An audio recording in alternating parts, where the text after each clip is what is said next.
Kasi pwede kang makulong. Pwede kang magmulta. Pwede kang idemanda kung maglilingkod ka. Saan ka nakakita? Maglilingkod ka na nga lang, nakapusta pa ang buhay mo. Wala, very strange sa Christian dito sa Pilipinas yan.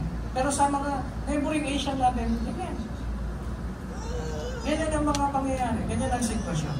So, keep us from doing that. And mga kung yan ay maglalayo sa atin sa paglilingkod.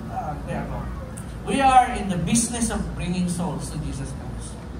Tayo po ay nasa business of bringing soul to Jesus Christ. Sabi po ng malakas na amen. Kung naniniwala tayo na si Jesus ay darating, we need to move up one step higher in soul winning. Para mapuno uli natin ng may magandang balita, may magandang balita. At let us join our senior pastor in praying. 5 years time, kung hindi pa darating ang Panginoon, baka may sarili ng building, ang word of hope, nobody chase. Hindi ba good news yan? Yan ang declaration niya kanina. Kaya maging faithful din tayo sa pagbibigay. Dahil wala naman pong libreng karpintero ngayon. Amen po ba? Walang libreng hollow blocks.